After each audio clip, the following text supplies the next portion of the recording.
بسم اللہ الرحمن الرحیم۔ السلام علیکم ناظرین، امید ہے آپ سب خیر حافظ ہوں گے۔ چلتے ہیں آج کی تازہ ترین اور ڈیولپنگ سٹوری کی جانب، جو کہ انٹرنیشنل ڈیولپنگ سٹوری ہے، جس میں سب سے پہلے آپ کو یہ بتاتے چلیں کہ غزہ امن board Gaza board of peace کا ایک اجلاس ہوا ہے، جس میں ڈونلڈ ٹرمپ نے سارے ملکوں کو بلا کر اسے احکامات جاری کر دیے، جس میں ہمارے اردلی وزیر اعظم اور ہمارے ننگے بادشاہ بھی موجود تھے۔ لیکن چند ہفتے پہلے آپ کو پتا ہوگا کہ درباری ملاؤں نے موجودہ بادشاہ کے سامنے بہت سارے کلمات کہے تھے، اور ان کے سامنے بہت ہی جذباتی قسم کی تقریریں کی تھی کہ ہماری فوج ہو ہی نہیں سکتا کہ غزہ جائے اور فلسطینیوں کو نہتہ کرے اور فلسطینیوں پر ظلم ڈھائے اور حماس کو ان آرمڈ کرے اور حزب اللہ کو نقصان پہنچائے۔ یعنی ہماری فورس کے یعنی موجودہ قیادت جو بھی ہے ملٹری اسٹیبلشمنٹ کی، ان پر ہمیں اپنا مکمل اعتماد ہے کہ وہ کبھی بھی مسلمانوں کے انٹرسٹ کو نقصان اور فلسطینیوں کے مفاد کے خلاف نہیں جا سکتے۔ لیکن آج ڈونلڈ ٹرمپ نے واضح پیغام دیا ہے کہ ہمارے یہاں بھی حماس کے لڑاکا ہیں، یعنی مجاہد ہیں، ان کو انعام کریں گے۔ سب سے پہلے آپ یہ ڈونلڈ ٹرمپ کی گفتگو سنیے۔ are part of that whole peace deal, and some of they'll be blown away. You know, we have 59 countries that are part of that whole peace deal,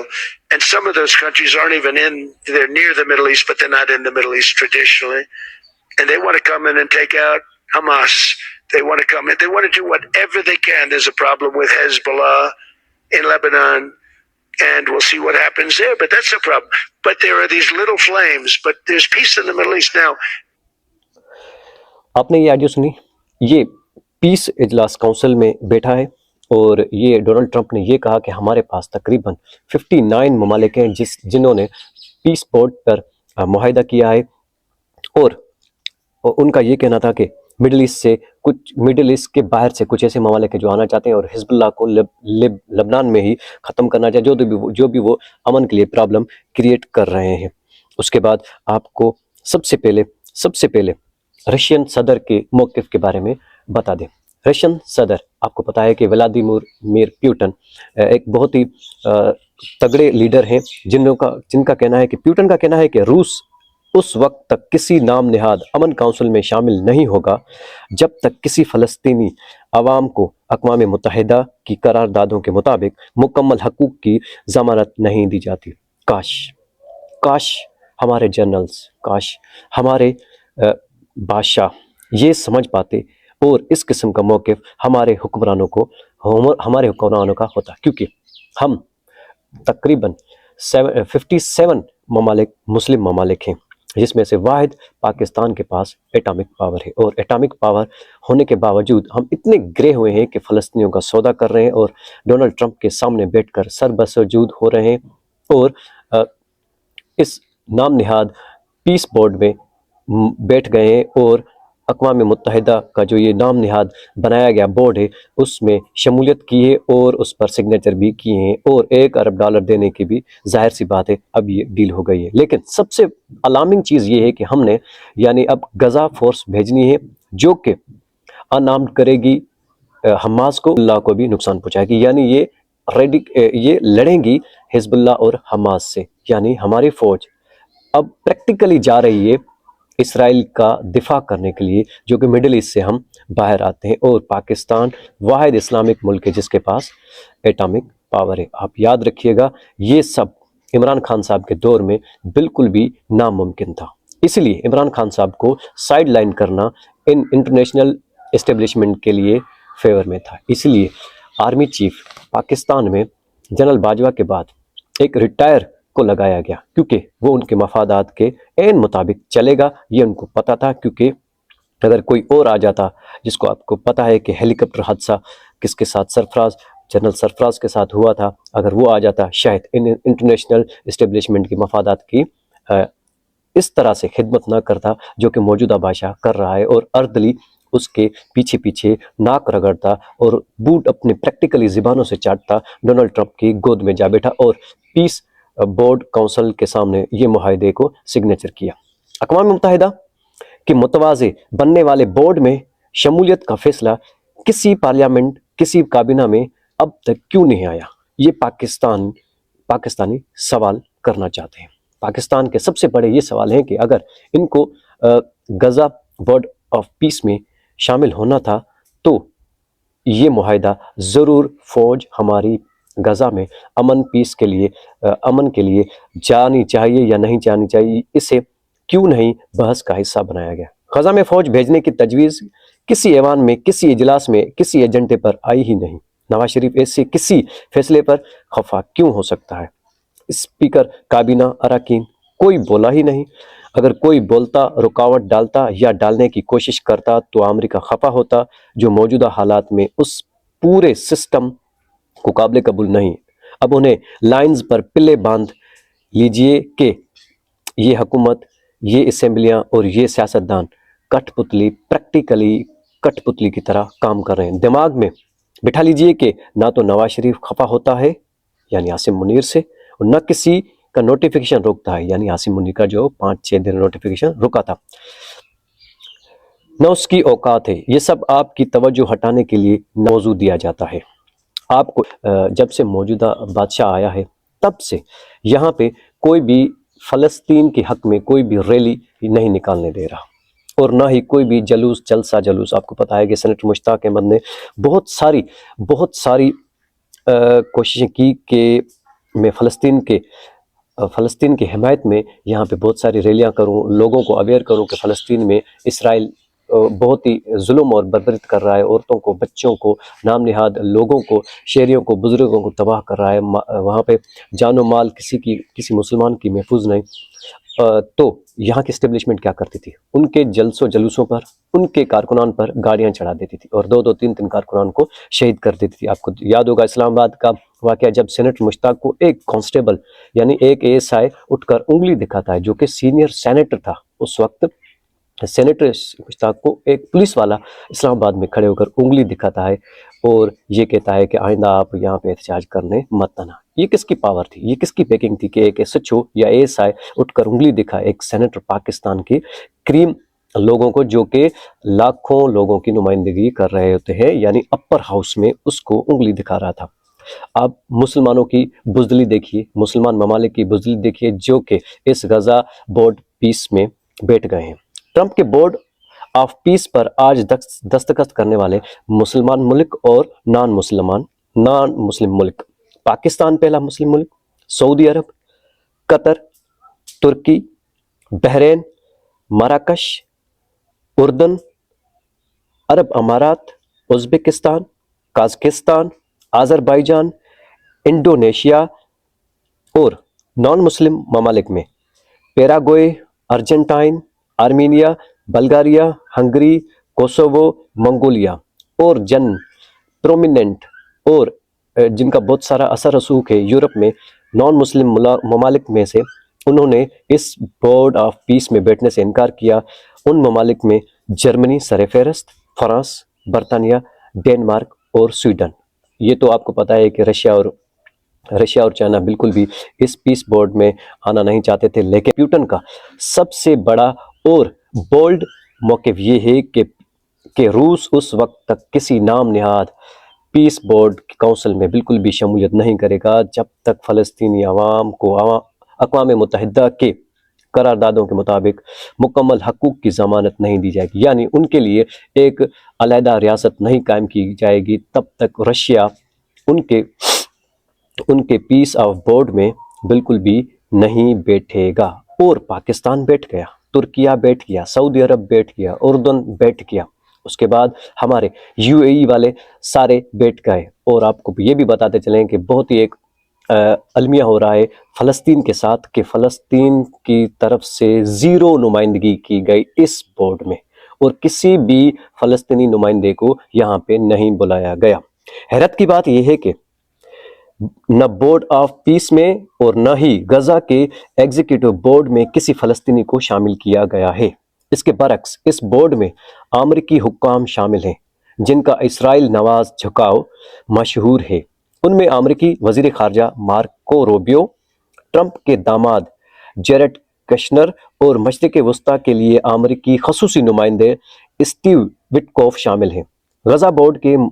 متنازع بانی اراکین میں سابق برطانوی وزیر اعظم ٹونی بلیئر بھی شامل ہیں، جن پر عراق جنگ میں امریکہ کا ساتھ دینے کی وجہ سے جنگی جرائم کا الزامات ہیں۔ اچھا، آپ کو یہ بتائیں کہ فلسطین کا کوئی بھی یہاں پہ نمائندہ، نام نہادی نمائندہ بٹھا دیتے تاکہ وہ اپنا موقف تو پیش کر سکتا، یعنی یہ بھی علامتی طور ان کو نہیں بٹھایا گیا کہ فلسطینی لوگ بھی ہمارے ساتھ ہیں، یعنی یہ بھی زحمت نہیں کی، لیکن ہمارے پاکستانی، ہمارے بادشاہ اور ہمارے اردلی وزیر اعظم اس پیس بورڈ میں جا کر بیٹھے اور سگنیچر بھی کر دی۔ آپ کو یہ ویڈیو بھی دکھاتے ہیں جس میں شہباز شریف نے ٹرمپ کے کان میں کچھ کہا ہے اور اس کے بعد انہوں نے انگلی کا اشارہ کیا ہے۔ آپ یہ جان سکتے ہیں کہ کس کی طرف اشارہ کیا ہوگا، کیونکہ سامنے جو شخصیت بیٹھی ہوگی آپ کو پتہ ہے کہ کون ہوگا۔ یہ ایگزیکٹلی اوبیس ہے کہ آپ سب جانتے ہیں کہ شہباز شریف کس سے زیادہ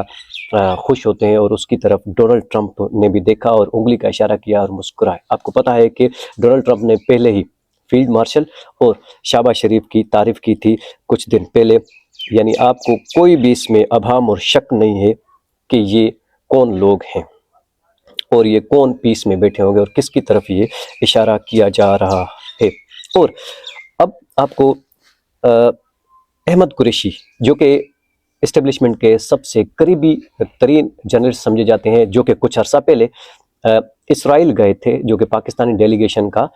سربراہی کر رہے تھے۔ Ahmed Qureshi P T V پر بھی کام کر چکے ہیں اور یہ اسٹیبلشمنٹ کے سب سے قریبی صحافی سمجھے جاتے ہیں۔ وہ کیا کہہ رہے ہیں آئیے آپ کو دکھاتے ہیں۔ ان کا یہ کہنا ہے کہ پاکستانی فوج، پاکستان کی ایئر فورس، پاکستان کی اسٹریٹجیکلی پلاننگ ساری اسرائیل اور پاکستان کی ایک جیسی ہیں، اور یہ ایک ہی فورسز ایک ہی مشن پر کام کرتی ہیں، اور ان کا پیٹرن کام کرنے کا، آپریشنز کا یہ آپ آئیے دیکھتے ہیں یہ کیا کہہ رہا ہے۔ یہ احمد قریشی سید اعزاز سید کو انٹرویو میں یعنی بات بتاتے ہوئے، آئیے آپ کو یہ آڈیو سناتے ہیں۔ نیشنل لیول کی ریکگنائز آرم فورسز ہیں۔ اسرائیلی آئی ٹی ایف جو ہے ورلڈ کلاس ملٹری فورس ہے، آئی ٹی ایف جو ہے، اور پاکستان کی جو آرمی ہے، ملٹری ہے، ایئر فورس ہے، نیوی ہے، وہ بھی ورلڈ کلاس ہے۔ اور دونوں کا جو تہذیب ہے، جو ہمارا ملٹری ڈاکٹرین پاکستان میں ہے، جو اسرائیل کا ملٹری ڈاکٹرین ہے، ہمارا ملٹری ڈاکٹرین ایک ہی جگہ جا کے ملتا ہے، اور وہ ہے مغربی ملٹری ڈاکٹرین جو ہے، ویسٹرن ملٹری ڈاکٹرین جو ہے ہمارا۔ تو ہم جو ہے بہت ساری جگہوں پہ، اعزاز یہ آپ وہ بات غور سے سنیں، ہم بہت ساری جگہوں پہ ایک جگہ جا کے ملتے ہیں۔ اچھا، یہ تھا احمد قریشی جو کہ یہ بات کر رہے تھے اعزاز سید سے کہ ہمارا ڈاکٹرائن یعنی کام کرنے کا طریقہ، پیٹرن کس طرح سے کام کرتے ہیں، اور اسرائیلی فورسز کا بالکل ہی ایک جیسا ہے، یعنی اسرائیلی فورس جس طرح سے کام کرتی ہے، جس طرح سے کچلتی ہے فلسطینیوں کو، اسی طرح سے پچھلے 3-4 سال سے ہماری فورس واقعی پاکستانیوں کو اسی طرح سے کچلے جا رہی ہے۔ یعنی ان کا پیٹرن اتنے وہ ان سے اتنے امپریسڈ ہیں، اتنے متاثر ہیں کہ وہی سارا پیٹرن اور ڈاکٹرین لے کر پاکستان بھی آئے ہیں، جو پاکستانی قوم کو کچلا جا رہا ہے 2-3 سال سے۔ اور اب تو بڑے ہی سعادت کی بات ہو گئی کہ اب پاکستانی آرم فورس اور اسرائیلی آرم فورس ایک ہی دشمن کو ماریں گی، جو کہ ان کا دشمن ہے اب حزب اللہ لیبیا میں، لبنان میں، اور اس کے بعد حماس جو فلسطین غزہ پٹی میں موجود ہے۔ یعنی اب ان کو بہت ہی سعادت ہو گئی ہے کہ پاکستان اور اسرائیلی فوج دونوں مل کر یعنی شانہ بشانہ مل کر ایک ہی دشمن کو ختم کریں گی، ایک ہی دشمن کو انآرمڈ کریں گی، اور وہ ہے ان کا اب ایک یونینیمسلی دشمن، وہ ہے حماس، جو کہ اپنی آزادی کی جنگ لڑ رہے ہیں، اور ان کو کچلنے کے لیے پاکستانی فوج کی مدد مانگی، اور پاکستانی فوج جو ہے وہ خوشی خوشی حماس میں بھیج رہے ہیں، حماس کے خلاف لڑنے کے لیے بھیج رہے ہیں۔ کتنی یہ انفارچونیٹ بات ہے کہ ایک مسلم ممالک جسے سب مسلمان ممالک بڑا بھائی کہتے ہیں صرف ایٹامک پاور کی وجہ سے، لیکن ہماری جو کمپرومائزڈ قیادت ہے، ہمارے جو کمپرومائزڈ حکمران بیٹھے ہیں، وہ ساری عوام کی منشا کے خلاف برخلاف جا کر اپنے ڈالروں کے لیے، اپنے ذاتی مفادات کے لیے، اپنے اقتدار کے لیے، اپنی کرسی کے لیے یہ سب کھیل رہے ہیں، اور پاکستانی عوام بالکل بھی ان سے خفا ہے اور بالکل بھی تنگ آ چکی ہے۔ اگر سوال یہ پیدا ہوا کہ اگر عمران خان صاحب کی دور میں یہ چیزیں ہوتی تو عمران خان صاحب بالکل بھی ان چیزوں کو سپورٹ نہ کرتا اور باقاعدہ ان کے خلاف ایک محاذ کھڑا کر دیتا. آپ کو پتہ ہے کہ عمران خان صاحب کو جب ہٹایا گیا تھا کہ چند چیزوں پر ان لوگوں نے بات کی تھی. عمران خان صاحب نے یہ کہا تھا کہ کشمیریوں کی جو بھی قربانیاں ہیں ان کو اگنور کیا جائے گا. اس کے بعد پاکستان میں امریکہ کو اڈے دیے جائیں گے، اور اس کے بعد ان کا بس چلا تو یہ اسرائیل کو بھی تسلیم کر دیں گے. اور یہ تقریباً اب ہم 90% 95% پہنچ گئے ہیں کہ اسرائیل کو اب ہم ریکگنائز کریں گے سعودیہ کے ساتھ مل کر، کیونکہ ہم اب اگر اسرائیل کے ساتھ مل کر لڑ سکتے ہیں تو اسرائیل کو ریکگنائز کیوں نہیں کر سکتے. انفارچونیٹلی یہ ہمارے لیے، اور پاکستان گرین پاسپورٹ پر یہ لکھا ہوا تھا کہ پاکستان سارے ممالک جا سکتا ہے سوائے اسرائیل کے، اور جو کہ اب ہماری ان پاسپورٹس اور ان روایات کی خلاف ورزی کرتے ہوئے ہماری عام فوج جائے گی اسرائیل کے دفاع میں اور فلسطین کے خلاف. کتنا ہی انفارچونیٹ ہے، اور ہم یہاں پہ بیٹھے ہیں. اس لیے آخر میں جاتے جاتے ہم آپ کو ایک پاکستانیوں، نکلو اس نظام کو گرا دو،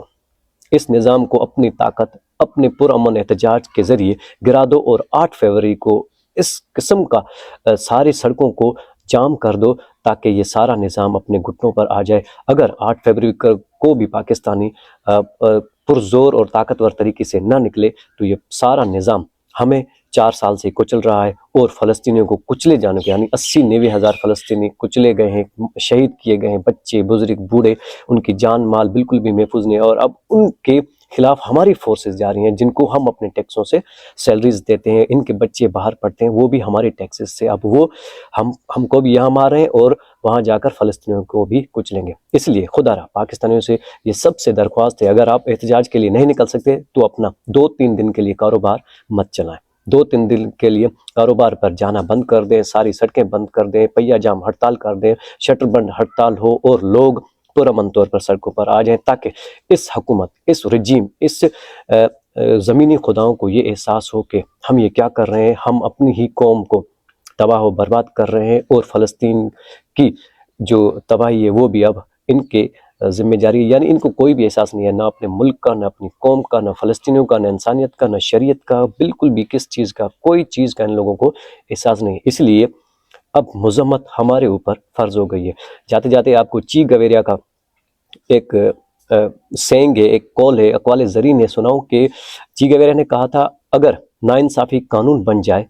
تو مذمت آپ لوگوں پر فرض بن جاتی ہے. آخر دعوانا ان الحمدللہ رب العالمین. السلام علیکم.